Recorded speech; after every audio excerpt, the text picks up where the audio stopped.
Ya, saudara, kepemimpinan wasit bisa berpengaruh terhadap hasil pertandingan. Bagaimana timnas harus mengantisipasi faktor-faktor non-teknis seperti ini? Kita ulas bersama mantan pemain timnas Indrianto Nugroho. Selamat petang, Mas Indrianto. Ya, selamat petang, Mbak. Ya, dan analis sepak bola Roni Pangemanan. Selamat petang, Bung Ropan. Selamat petang. Ya, pertanyaan begini, wasit bikin kita ketar-ketir nih kayaknya. Publik jadi takut netral apa enggak. Sebenarnya seberapa besar pengaruh dari seorang wasit sebagai faktor non-teknis bisa mempengaruhi hasil pertandingan, Bung Ropan? Iya, memang wasit itu sangat berpengaruh karena memang dia yang menentukan segala sesuatu di lapangan kan. Terlepas ada VAR. Tetapi memang yang harus dilihat karena ini satu regional, itu saja dari Kuwait. Tapi kalau kita flashback ke belakang, Ilona, bahwa wasit ini juga kan pernah memimpin Indonesia. Artinya kalau 4 kali dia memimpin ada 2 kemenangan, 1 imbang dan 1 kalah, berarti ada sisi bagus buat dia. Iya. Ya kita berharap bahwa netral dia tentunya akan melakukan hal yang sama. Kekhawatiran dari kita bahwa memang terlalu dekat, sama seperti terjadi ketika kita lawan Bahrain dan dipimpin wasit Ahmad Al-Kaf ketika itu dari Oman. Dan akhirnya kan 7 menit perpanjangan sampai 9 menit menunggu gol balasan 2-2. Sehingga kekhawatiran itu yang membuat bahwa kita ini wasit bahaya juga. Karena dari Kuwait, apalagi kalau kita korelasinya sambung, Kuwait kemarin akan main melawan kita di FIFA Matchday, tapi kemudian mundur 1 minggu menjelang pertandingan. Ada apa ini sebelum Taiwan yang ganti kan? Anda curiga sama AFC? Ya, yang menentukan itu AFC. Yang menentukan wasit itu semua dari mereka. Tapi tetap kita harus percaya dengan kepemimpinan ini, pemain-pemainnya akan terganggu. Ya, artinya mereka bermain aja fokus, ya, tidak gampang terprovokasi dan jangan sampai emosional bermain. Kalau mereka sepanjang mereka tenang, fokus, saya rasa juga semua akan menyaksikan kan bagaimana kepemimpinan wasit di lapangan. Meskipun sebenarnya PSSI sudah mengajukan keberatan, tapi ternyata tidak ditanggapi sih. Ada surat sudah dikirim PSSI, tetapi kan seakan-akan dalam tanda kutip itu dicuekin. Ya, tidak digubris sama sekali untuk pergantian ini. Tetapi ini pun saya pikir sudah menjadi warning buat wasit ketika ada surat itu masuk ke AFC, tentunya kan wasit tahu bahwa mereka mencurigai ini, dan ini akan membuat dia untuk lebih hati-hati memimpin. Karena kan dia sudah pernah memimpin Indonesia dan saya rasa itu dia akan melakukan yang terbaik ya. Kita akan lihat aja nanti. Kecuali ada hal-hal yang memang kontroversial, nah itu yang kita terima. Baik, Mas Indrianto, kalau Anda sendiri melihat ada apa sih dengan nama Al-Ali ini? Apa yang pernah dia lakukan sehingga kita tampaknya agak sedikit was-was? PSSI juga akhirnya memberikan pesan kepada FC keberatan bahwa dia akan menjadi wasit nanti. Iya, tadi sudah disampaikan sama Bung Ropan sama karena selama ini ya zaman-zaman kita juga pun seperti itu. Jadi wasit-wasit Arab terus itu pasti menguntungkan tim yang satu daerah gitu. Jadi tapi tetap kita fokus, tetap kita harus bisa maksimalkan lagi pemain-pemain kita, pemain profesional, dan itu tidak jadi batu sandungan juga. Tinggal fokus, konsentrasi, memenangkan pertandingan, dan pemain-pemain kita sudah profesional. Bagaimana mereka bisa menampilkan penampilan yang terbaik. Saya percaya dengan kualitas pemain-pemain kita saat ini, mereka pemain-pemain yang sudah punya kualitas, punya mentality bermain, dan semoga mereka tidak terpancing emosi. Jadi selama pengalaman Anda, kalau misalnya ada wasit itu di satu kawasan, bisa sikap netral nggak sih, Mas? Nah itu yang selama ini kita kita dapatkan selama ini ya. Tapi tetap kita percaya dengan AFC, dengan FIFA, dan semoga ini pertandingan berjalan adil, berjalan fair play, dan tidak menguntungkan satu tim tuan rumah misalkan. Jadi yang penting pemain-pemain dapat fokus, tidak melakukan hal-hal yang tidak merugikan, dan kita juga berharap pemain-pemain bisa istilahnya jangan membuat kesalahan di on the spot pertahanan kita, Mbak. Jangan terganggu sama sosok wasit gitulah, Bung Ropan. Sebenarnya ini kalau kita baca di media, yang jadi agak keberatan tidak cuma publik Indonesia, tapi juga di sana karena dianggap kontroversi, kemudian juga mereka sebut sebagai wasit terburuk, begitu sering merugikan klub Saudi di Liga Champions Asia. Artinya kan satu sosok ini dikritik oleh 2 negara, tapi AFC tampaknya juga tidak mau mengubah nama. Ya itu sudah sebuah pilihan ya, dan mereka tidak akan mengubah itu. Wajar kalau mereka memprotes itu karena dia kan selalu ini terindikasi selalu memimpin klub-klub yang ada di Arab itu, terutama Al Hilal. Jadi mungkin sudah 6-7 kali dipimpin Al Hilal. selalu bisa menguntungkan. Sementara ada pemain Arab di sini yang kapten mereka itu dari Al Hilal, Salim Al Dosari. Ini pemain yang berbahaya dan kalau dia lebih cenderung dengan Al Hilal ya tentunya ada keraguan di situ kan. Karena memang Royal dengan kartu kuning, selama dia memimpin Indonesia juga ada 7 kartu kuning. Ya.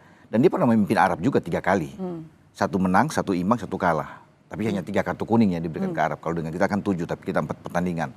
Ya kita tetap berharap tentunya dia akan fair di lapangan. Yang memimpin pertandingan. Tentu dengan hal-hal buruk kita coba tinggalkan, kita coba berpikir dengan positif. Dan pemain-pemain sekarang kita ini final, saya anggap. Karena kan hanya punya 180 menit. Setiap laga adalah final, terutama pertandingan pertama yang sangat krusial. Jadi jangan terganggu dengan isu-isu wasit ini. Ya, kita lihat saja dan kita berharap bahwa ada hasil positif yang kita dapatkan. Dan sejauh ini mental pemain kita masih oke nggak sih menurut Anda? Ini yang menjadi mental kita yang diuji di sini.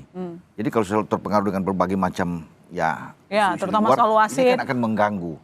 Sebaiknya mereka fokus saja di lapangan, fokus untuk pertandingan bagaimana mengatasi Arab Saudi.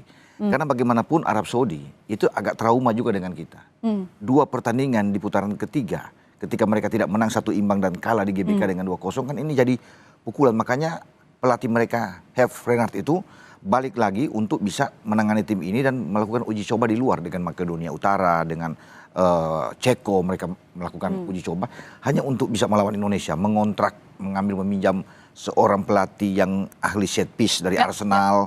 Itu kan upaya-upaya mereka untuk bagaimana bisa mengalahkan Indonesia. Mereka akan terketir melawan kita. Dan mereka tahu bahwa kita itu ada penambahan pemain yang berkualitas.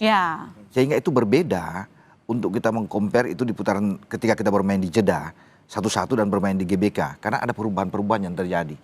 Itu yang mereka antisipasi dengan baik. Berbahaya buat mereka. Sekarang walaupun tidak ada STY tapi sekarang ada pelatih Clifford. Dibantu oleh beberapa asisten yang bagus. Dani Lansat, Alex Pastur, dan ini membuat mereka berhitung dengan kita. Ya, pemain Arab Saudi juga tampaknya diturunkan juga yang talk-chair begitu ke lapangan. Karena kita harus menjalani 2 putaran untuk melaju memenangkan di babak keempat kualifikasi Piala Dunia 2026. Saya ke Mas Indrianto. Mas, ini selain soal wasit, yang kita kenal dari pemain tim tank itu suka drama ya di lapangan. Nah, ini gimana kita mengantisipasi, kemudian adakah jadi catatan kalau nanti bisa merugikan timnas jika wasitnya tidak jeli? Ya, ini yang jadi permasalahan kita gitu. Selama ini bagaimana kita lawan Arab Saudi, lawan Bahrain, lawan Kuwait, manapun lah. Pasti mereka akan melakukan drama, apalagi kalau mereka sudah unggul. Dan ini sebenarnya kesempatan pemain kita untuk bisa meredam emosi. Nanti pasti ada hal-hal yang seperti itu, Mbak. Jadi bagaimana mereka nanti kalau udah unggul 1-0, mereka pasti akan melakukan hal-hal yang membuat pemain kita akan emosi. Jadi saya berharap pemain-pemain kita ini nanti juga lebih calm down, lebih bisa ngatur ritme, bisa mentalitinya tumbuh lagi. Tadi Bung Ropan bilang pemain-pemain kita juga punya kualitas sebenarnya. Tinggal bagaimana mentality pemain aja. Kalau sudah bermain seperti ini, Arab Saudi juga beban, Mbak. Pasti itu bebannya luar biasa juga. Apalagi mereka kita kalahkan di Indonesia dan di Arab Saudi kita draw. Jadi mereka pasti akan beban juga. Dan bagaimana caranya? Yaitu tadi mereka akan melakukan istilahnya cybornya. Pemain kita nanti dihajar terus. Ya itu tadi kembali ke pemain kita. Kalau mentalitinya bagus dan fokus di pertandingan, ya semuanya pasti akan berjalan dengan baik. Dan pemain-pemain kita sudah pemain profesional, Mbak. Jadi, dari pertandingan sebelumnya Anda melihat mental dari pemain kita sudah tidak gampang terprovokasi atau masih harus ada PR? Iya, beberapa masih ada ya, Mbak ya. Beberapa pemain pasti namanya di lapangan tuh sudah 90 menit itu pasti 1001 masalah lah di situ. Dan bagaimana kita bisa meredam emosi pemain? Ya diri kita. Dan sebenarnya dari keseluruhannya, Mbak, dari mulai pelatih, staf pelatih, dari pemain itu udah jadi satu. Sebelum pertandingan bagaimana kita NKRI harga mati. Ya, dari seluruh timnas kita yang diturunkan, Bung Ropan, kita itu akan menghadapi beberapa nama-nama talk-chair. Katakanlah ada Abdullah Al-Hamdan, joker yang selalu berbahaya itu untuk dihadapi. Kemudian ada Firas Al-Buraikan, kemudian Saleh Al-Sehri, itu juga jadi andalan di Arab Saudi. Apakah tim kita mampu mengalahkan mereka? Nanti dijawab Bung Ropan, kami segera kembali saudara. Tetap di Sapa Indonesia Malam.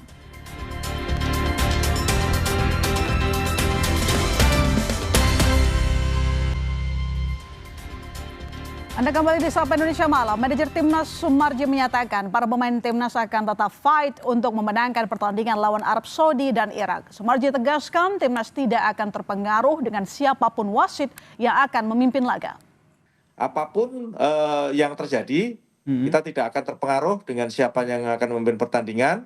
Yang pasti pertandingan di tanggal 8 dan 11 itu adalah pertandingan hidup dan mati, dan kita semua meyakini bahwa kita tidak akan terpengaruh dengan kondisi wasit perangkat pertandingan, dan kita akan tetap fight untuk bisa memenangkan pertandingan itu. Oke. Bung Ropan, tim Arab Saudi kan juga punya andalan. Ada beberapa nama yang patut kita antisipasi. Salah satunya ada Abdullah Al-Hamdan, joker yang selalu berbahaya katanya. Bagaimana kita bisa, tim kita bisa head to head mengantisipasi arah lawan, pergerakan lawan di rumput hijau? Yang menguntungkan buat kita karena kita kan sudah 2 kali bermain lawan mereka dan tidak pernah kalah. Ya, itu yang menguntungkan. Kalau mereka punya Alhamdan, sebenarnya mereka punya kekuatan itu di Firas Al-Buraikan dan Salim Al-Dosari. Kemudian ada Musab Al-Juari, itu yang mencetak gol balasan ketika di Jeddah. Saat Sandy Walsh bisa mencetak gol lewat tembakan dari Ragnar saat itu, ada Al-Juari yang bisa membalas, dan mereka lah pemain-pemain yang bagus. Al-Kabari juga, Kaptani, Takri juga di belakang, itu pemain-pemain semua yang baik, Al-Johani, semua mereka baik. Mereka punya individu yang bagus, kolektivitas permainan yang baik. Jadi kita tidak perlu takut dengan nama-nama mereka yang ada, karena mereka pernah merasakan kekalahan lawan kita. Justru sekarang mereka yang berhitung dengan kita. Kembalinya Ole Romani ini juga akan coba, walaupun dia memberikan itu dampak buat mereka juga, karena mereka tahu kan tadinya Ole nggak akan bermain. Terlepas dia tidak akan maksimal karena baru pulih dari cedera pasca operasi, tapi kehadiran itu akan memicu motivasi dari teman-teman semua, dari Jai Ises dan kawan-kawan. Dan ada Miliano, dan mereka lihat bahwa kita ketambahan Miliano, Mauro Silstra. Ini pemain-pemain yang oke, yang bisa merepotkan mereka. Jadi pasti mereka akan tahu itu.